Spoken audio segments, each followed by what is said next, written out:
एक क्वेश्चन देख लेते हैं कि nth टर्म मान लीजिए निकालना होगा किसी क्वेश्चन में, तो किस तरह निकालेंगे हम लोग।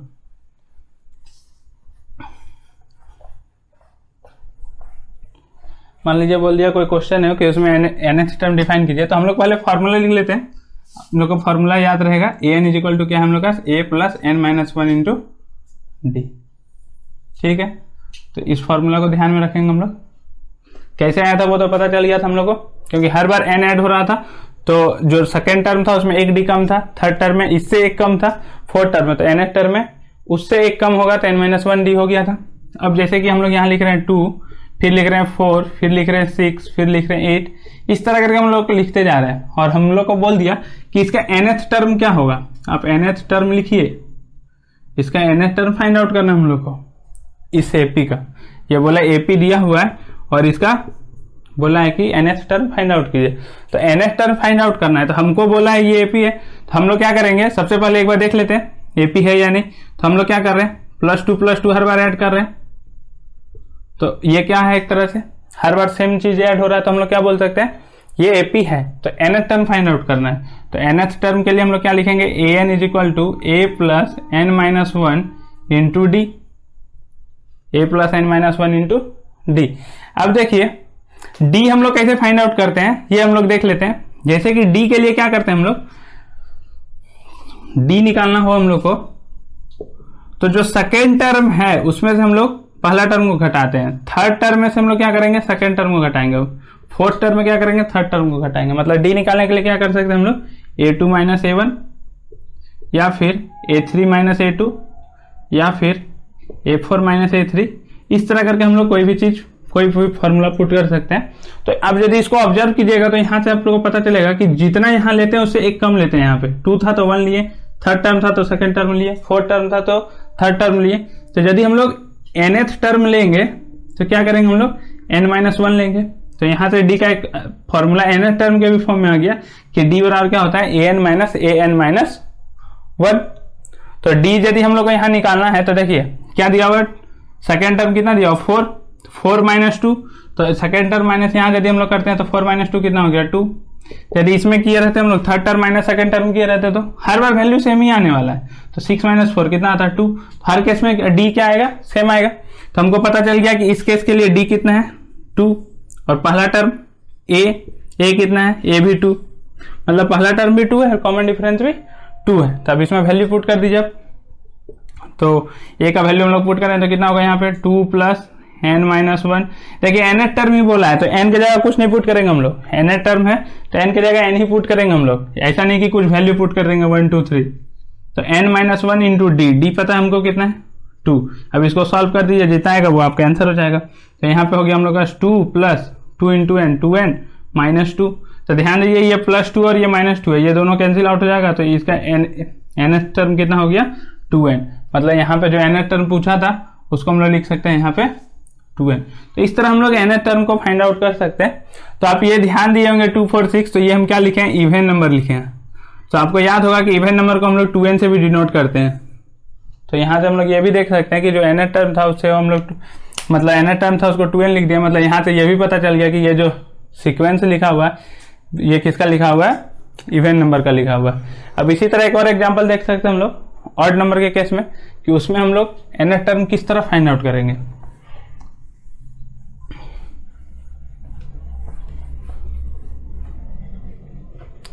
तो देखिए ऑड नंबर यदि हम लोग ले रहे हैं, एपी बोला है, स्टार्टिंग में एपी बोल दे रहे हैं, मतलब उसमें जो डी होगा वो क्या होगा, हर बार सेम आ रहा होगा। तो 1 है, फिर 3 है, 5 है, 7 है, इस तरह करके। इसका हमको बोला है nth टर्म फाइंड आउट करने, लिख दिया वो an लिख दिया मान लीजिए इसके जगह पे, तो an लिख दिया। तो हमको फिर से पता है कि n बराबर क्या होगा, a plus n minus 1 into D.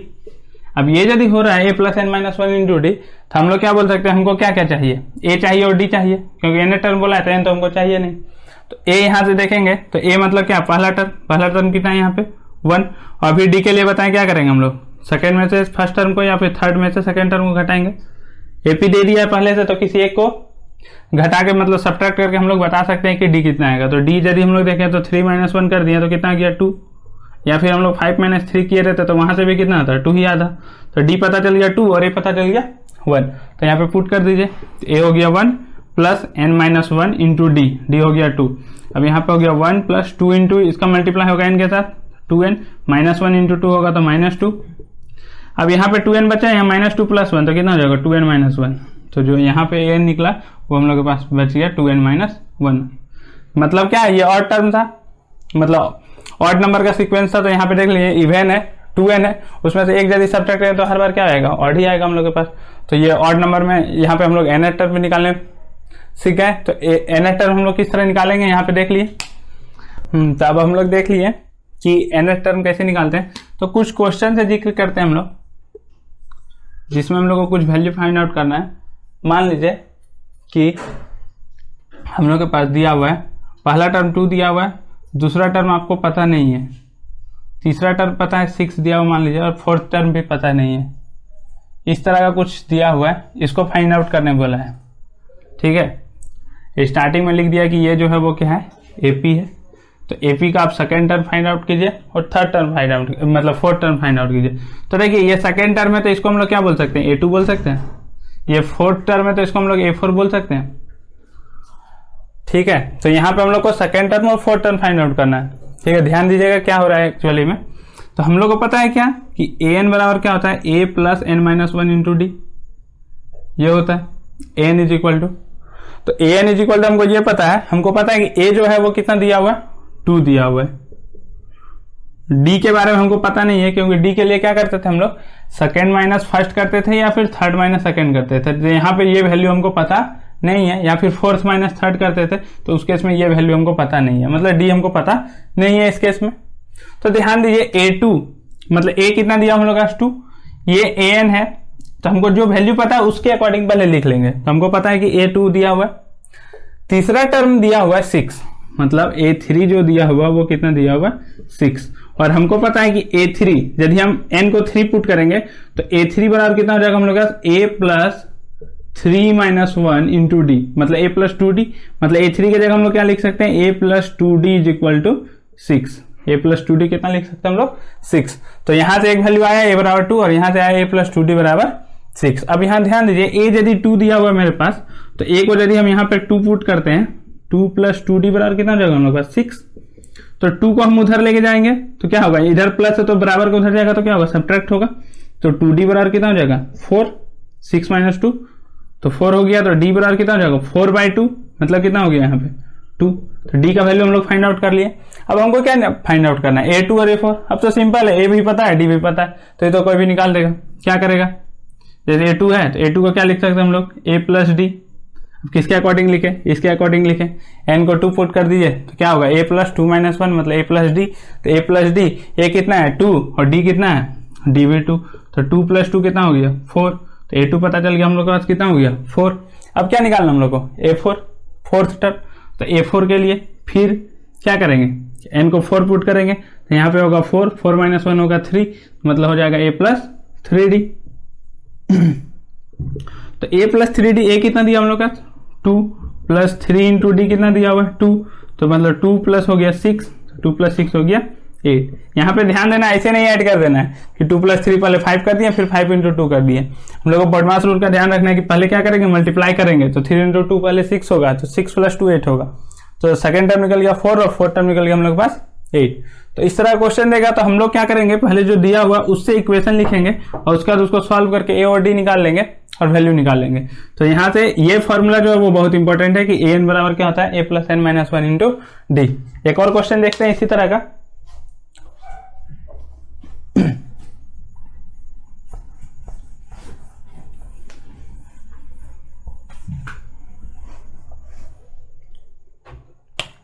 तो इसी तरह के एक और क्वेश्चन देखते हैं। यहाँ पे एक और क्वेश्चन जैसे दिया हुआ है, इसमें पहला टर्म नहीं दिया हुआ है, दूसरा टर्म दिया हुआ मान लीजिए 4, तीसरा टर्म नहीं दिया हुआ है और चौथा टर्म दिया हुआ है 10। तो यहाँ पे पहले क्या क्या नहीं दिया हुआ है, पहला टर्म नहीं दिया हुआ मतलब a नहीं दिया हुआ है, या फिर a1 बोल सकते हैं उसको। और क्या नहीं दिया हुआ है, तीसरा टर्म नहीं दिया हुआ मतलब A3 नहीं दिया हुआ है। ये दो चीज नहीं दिया हुआ हम लोग पास। क्या क्या दिया हुआ है, तो जो जो दिया हुआ पहले उसका यूज कीजिए। क्या दिया हुआ है, A2 दिया हुआ है 4, और क्या दिया हुआ है, A4 दिया हुआ है 10। तो देखिए A2 यदि 4 दिया हुआ है, A4 10 दिया हुआ है, तो हमको पता है कि AN बराबर क्या होता है, A plus N minus 1 into D. तो इसमें यदि हम लोग n को 2 पुट करेंगे तो क्या हो जाएगा, A प्लस डी, मतलब A2 की जगह क्या लिख सकते हैं हम लोग, A प्लस डी। तो हम लोग को पता चल गया कि एक चीज दिया हुआ A प्लस डी बराबर 4। इसको हम लोग मान लेते हैं पहला इक्वेशन, इक्वेशन 1। अब दिया हुआ A4, तो A4 मतलब n की जगह कितना पुट करना है यहाँ पे हम लोग को 4, तो कितना हो जाएगा A प्लस 3D। तो यहाँ पे कितना हो जाएगा हम लोग पास, 4 पुट करेंगे तो कितना हो जाएगा A प्लस 3D हो जाएगा हम लोग पास। A प्लस 3D कितना दिया हुआ, 10 दिया हुआ। इसको हम लोग मान लेते हैं इक्वेशन 2। अब इसको मान लिया हम लोग इक्वेशन 2। अब ध्यान से देखिए यहाँ पे दो इक्वेशन हम लोग का, सो 2 वेरिएबल है। वेरिएबल कौन कौन है, A और D, उसका वैल्यू हमको नहीं पता है। तो 2 इक्वेशन 2 वेरिएबल हम लोग सॉल्व करेंगे।